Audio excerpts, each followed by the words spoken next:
नमस्कार। मार्केट की नब्ज को पहचानने के लिए और आने वाले सप्ताह की तैयारी करने के लिए मैं लेके आई हूँ मार्केट की बात निशा के साथ। और देखिए, इस सप्ताह तो मार्केट ने सबको चौंका दिया और खासकर शुक्रवार को। आपने देखा होगा कि यूएस और ईरान के बीच में जो पीस डील चल रही है, उसकी जो बातचीत चल रही है, उसमें थोड़े पॉजिटिव संकेत मिलने के चलते मार्केट ने ट्रिमेंडस कमबैक दिखाया। आप देखिए, क्रूड में जो रिकवरी आई है, उससे रुपी डॉलर भी देखिए तो रिकवर होता दिखा और मार्केट में जबरदस्त तेजी देखने मिली। आप सेंसेक्स को देखिए, 1200 पॉइंट ऊपर हमें दिखा। बैंक निफ्टी ने जो सपोर्ट किया है, बहुत सुंदर हमने वहां पे हमें सपोर्ट आता हुआ दिखा। तो ये सारी चीजें तो आगे चर्चा करेंगे और आज हमारे साथ इस चर्चा में आगे जुड़ रहे हैं निमेश ठाकर .com के निमेश ठाकर। निमेश जी, स्वागत है आपका। नमस्ते।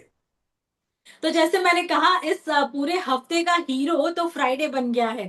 और फ्राइडे बना तो बना, फ्राइडे में बन गया बैंक निफ्टी। जिस तरह से बैंक निफ्टी ने सपोर्ट किया, पीएसयू बैंक से सपोर्ट किया। और ये पीस डी की बातें तो हम हर हफ्ते, हर 2-3 दिन में सुनते आते हैं, लेकिन ये अचानक क्या टेक्निकल चार्ट पे भी हमें सपोर्ट दिखा निफ्टी में? गुड इवनिंग एवरीवन एंड निशा, आपको भी सबसे पहले ये शो चालू करने के लिए आपको बहुत बहुत बधाई। देखिए, थैंक यू। मार्केट के अंदर जिस तरह से सेंटिमेंट अभी जो है वो पीस डील को लेके काफी बार हम लोग पिछले 1.5 महीने से देख रहे हैं कि एक हफ्ते ट्वीट आता है कि हम लोग डील की तरफ आगे बढ़ते हैं, दूसरे दिन आ जाता है कि हम लोग डील कैंसिल हो रही है। तो ये हाना काफी हो चुका है। हाँ, इस बार अगर आप देखें तो ईरान की तरफ से भी एक स्टेटमेंट आया है कि जहां पर ये बात को एक कंफर्म किया है। तो मार्केट थोड़ा जो है वो चीयर अप कर रहा है। पर्टिकुलरली अगर आप देखें तो 120 130 डॉलर के ऊपर जो क्रूड था, वहां पर भी अगर आप देखें तो मेजोरिटी ऑफ इकोनॉमी के जो डेटा आए थे, जीडीपी के डेटा, वहां पर एक हिट देखने की वो स्टार्ट हो गई थी कहीं ना कहीं। तो ये लेवल के ऊपर डिमांड भी जो है वो सस्टेन नहीं हो पाती। और उसी की वजह से हम लोग देखें कि अगर आप देखें तो क्रूड के अंदर जो रुपी टर्म की अगर बात करें तो 10,000 रुपीज का एक हाई बनाया, और डॉलर टर्म की अगर बात करें तो 120 डॉलर के आसपास का एक टॉप बना। तो वहां से क्रूड ने ऑलमोस्ट 20% की गिरावट हाई से रुपी टर्म के अंदर दे दी है। और डॉलर टर्म की अगर बात करें तो 120 डॉलर से अभी 90 डॉलर के नीचे आ गया है। तो करीब करीब मोर देन 25% का करेक्शन क्रूड के अंदर आ चुका है। वो ये जो टॉप बना था वो पिछले महीने को बना था, और उसके बाद भी जो कुछ भी बातचीत चलती रहती थी, उसके बावजूद भी क्रूड ने नया टॉप नहीं बनाया। तो ये इंडिकेट करता है कि कहीं ना कहीं डिमांड डिस्ट्रक्शन स्टार्ट हो चुके हैं, और ये चीज अगर लंबी चलती तो और भी फर्दर करेक्शन देखने को मिल सकता है। बट फिलहाल 90 डॉलर के नीचे मार्केट का सेंटीमेंट डेफिनेटली जो है वो एक इम्प्रूव हो चुका है। और मुझे लग रहा है कहीं ना कहीं कि ये मार्केट का आज का मूव जो है वो शॉर्ट टर्म के लिए डेफिनेटली मार्केट का एक ट्रेंड रिवर्सल बन चुका है। और मार्केट में आने वाले दिनों के अंदर, आने वाले सप्ताह के अंदर, अगर क्रूड 90 डॉलर के नीचे रहता है तो उसकी एक पॉजिटिव इम्पैक्ट हमको रुपये के ऊपर भी आते हुए देखेगी, और उसकी पॉजिटिव इम्पैक्ट हमको मार्केट के ऊपर आते हुए भी दिखेगी। तो शॉर्ट टर्म के लिए मुझे लग रहा है कि निफ्टी का एक बॉटम बन चुका है। मार्केट यहाँ से थोड़ा बहुत रिबाउंड हो सकता डेफिनेटली, ये बहुत बड़ी बात आपने कही, क्योंकि हम ज्यादातर डिपेंड है क्रूड पे। और जब क्रूड के दामों में उतार चढ़ाव आता है तो उसकी सीधा इम्पैक्ट हमारे मार्केट पे, हमारी इकोनॉमी पे दिखता है। लेकिन इस बार आप जो टेक्निकल सपोर्ट कह रहे हैं, वो भी एक सपोर्टिव जोन में जाता दिख रहा है। और खासकर क्रूड हमने देखा है, उसने जो वोलेटिलिटी दिखाई है, लेकिन इस हफ्ते जैसे आपने कहा, एक रेंज में हमें सपोर्ट लेता हुआ दिखा। डेफिनेट इस पे तो नजर रहेगी। लेकिन इंडिया विक्स, जैसे हमने पिछले हफ्ते हेमंत से भी बात की थी, तो उन्होंने कहा था 15 के नीचे रहेगा तो मार्केट संभल जाएगा। और डेफिनेटली फ्राइडे को जाते जाते हमने देखा इंडिया विक्स 15 के नीचे संभलता देखा है। आप उसको कैसे देख रहे हैं? ये वोलेटिलिटी इंडेक्स है जो हमें एक गाइड करता है मार्केट मार्केट आगे कैसे जाएगा। है। डेफिनेटली वोलेटाइल इंडेक्स एक कूल ऑफ होता हुआ दिख रहा है। और अगर सपोर्ट की बात करें तो 200 दिन की एक एक्सपोनेंशियल मूविंग एवरेज, अगर वहां पर चार्ट्स की बात करें तो 15.5 के आसपास थी, और उसके नीचे आज बंद आया है। तो वहां पर एक डेफिनेटली एक मार्केट के अंदर इंडिकेट करता है कि आने वाले दिनों में हम लोग जो पिछले 1.5 2 महीने से जो मार्केट के अंदर वोलेटिलिटी देख रहे थे, वहां पर कहीं ना कहीं एक ब्रेक लगेगा, और मार्केट के अंदर रिकवरी के चांसेस जो है वो बढ़ेंगे। तो फिलहाल वोलेटिलिटी इंडेक्स को देखते हुए लग रहा है कि मार्केट के अंदर शॉर्ट कवरिंग के मूव के चांसेस ज्यादा है, और मार्केट के अंदर वोलेटिलिटी जो है वो थोड़ी कम होगी।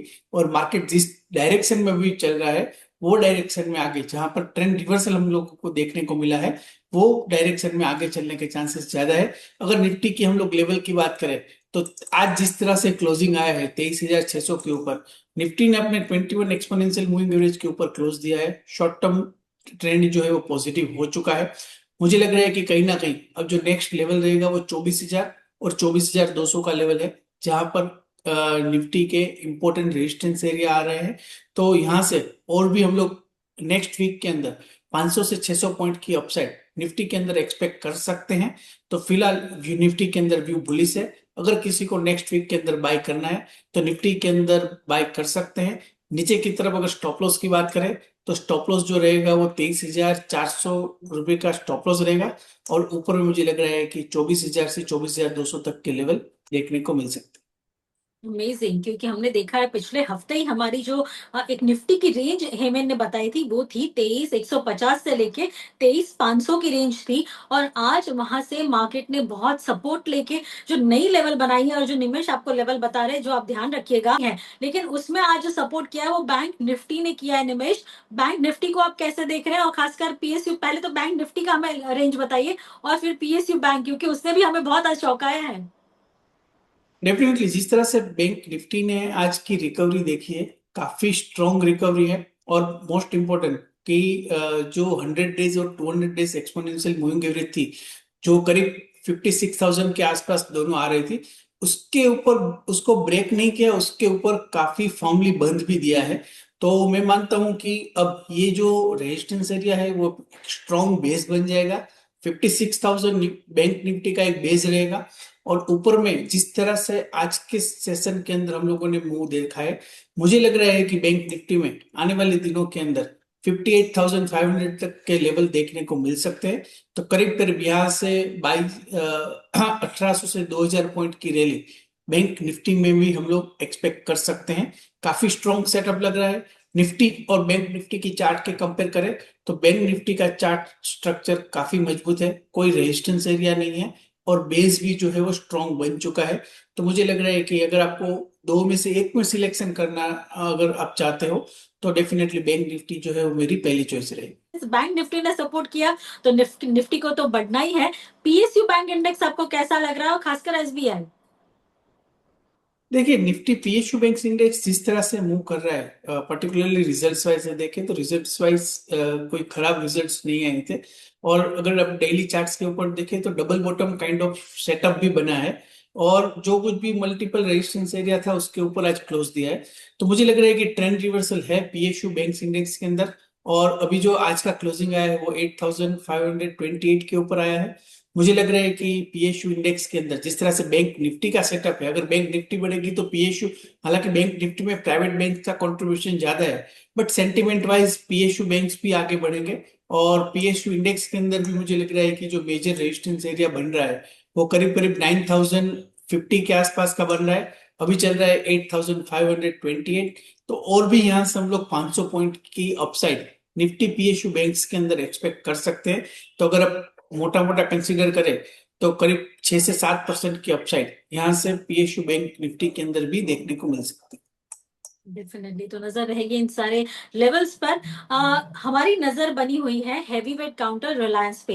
रिलायंस के अगले हफ्ते यानी आने वाले सप्ताह में एजीएम है। और जब हमने देखा आज जब मार्केट में तेजी हो रही थी, तो ये सारे हैवी वेट्स में काफी खरीदारी दिखी, काफी अपसाइड दिखी। और खासकर आप देखिए इस पूरे आज के सिर्फ मतलब शुक्रवार के सेशन में देखिए, रिलायंस, एचडीएफसी बैंक, भारतीय एयरटेल, आईसीआईसीआई बैंक, ऐसे सारे हैवी वेट्स ने निफ्टी को बहुत सपोर्ट दिया है। रिलायंस पे मैं पूछना चाहूंगी, क्योंकि आने वाले सप्ताह में खूब क्रूशियल डे है, नेक्स्ट फ्राइडे को एजीएम है। तो उससे पहले कैसी रेंज दिख रही है रिलायंस में? देखिए, डेली चार्ट स्ट्रक्चर के ऊपर एक चीज तो कंफर्म हो चुकी है कि रिलायंस के अंदर 1250 के आसपास एक स्ट्रॉन्ग बेस बन चुका है। क्योंकि अगर आप ये सप्ताह के अंदर देखिए तो बार बार 1250 का एक बॉटम बनता था और वहां से बाइंग इंटरेस्ट आ रहा है। तो 1250 जब तक ये रिलायंस नहीं तोड़ता है, तब तक यहां से हम लोग ट्रेंड रिवर्सल का एक्सपेक्ट कर सकते हैं। अब रही ट्रेंड की बात, तो short term as well as medium term trend जो है वो नेगेटिव है।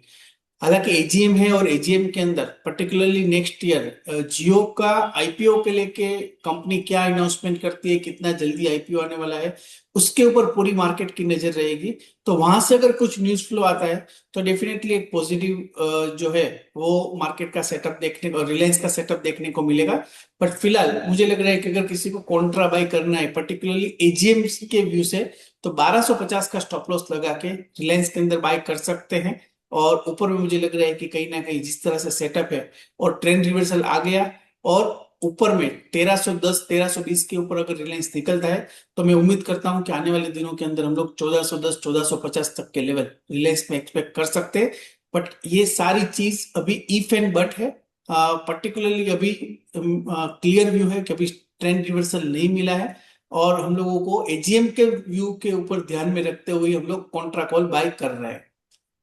ये कॉन्ट्रा कॉल बाय हो रहा है, इस पे नजर बनी रहेगी। और जाने का समय हो गया है, लेकिन क्विकली हम आपके आपके टॉप पिक जानना चाहेंगे, क्योंकि मार्केट ने सरप्राइज किया है। तो आने वाले सप्ताह में आप कौन से स्टॉक पे रिकमेंडेशन देते हैं?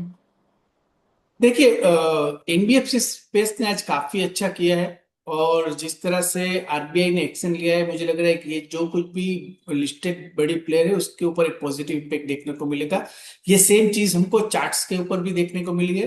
अगर बात करें तो जिस तरह से महिंद्रा एंड महिंद्रा फाइनेंस है, अगर आप देखिए तो डेली चार्ट्स के ऊपर एक ट्रेंड रिवर्सल जो है वो मिला है। मॉनसून सीजन स्टार्ट हो चुका है और डबल बॉटम का स्ट्रक्चर भी मिला है। आज की जो कैंडल बनी है ग्रीन कैंडल, वो एक ट्रेंड रिवर्सल इंडिकेट करती है। तो मैं मानता हूं कि महिंद्रा एंड महिंद्रा फाइनेंस को आपको बायो डिप्स करना चाहिए। नीचे की तरफ अगर स्टॉप लॉस की बात करें तो 275 का एक स्टॉप लॉस लगाना चाहिए। और ऊपर में मैं एक्सपेक्ट करता हूं कि शॉर्ट टर्म में 310 320 तक के लेवल देखने को मिलेंगे। तो रिस्क रिवॉर्ड रेशियो काफी फेवरेबल है।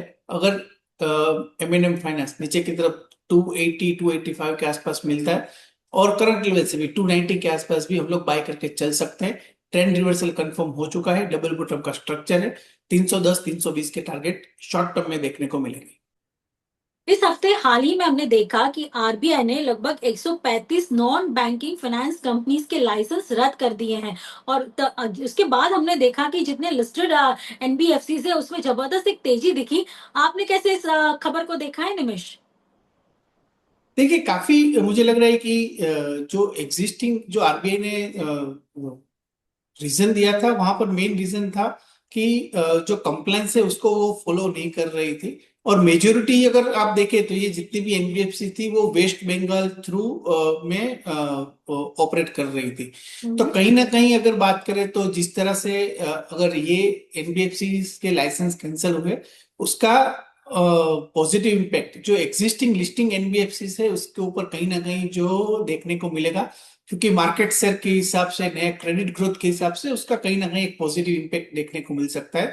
तो और उसी रीजन से मुझे लग रहा है कि आज सारे अगर आप एनबीएफसी स्टॉक देखें तो वहां पर एक शानदार तेजी आते हुए देखी, उसका रीजन वही है। डेफिनेटली, और इसी का फायदा आपने ले लिया है और आपने एनबीएफसी कंपनी को ही चुना है। तो डेफिनेटली हमारी नजर इस स्टॉक पे बनी रहेगी। और बहुत बहुत शुक्रिया, आपने समय निकाला और हमारे दर्शकों को पूरे सप्ताह की स्ट्रैटेजी तय करने में मदद की और आपकी फेवरेट पिक भी बताई। Thank you so much.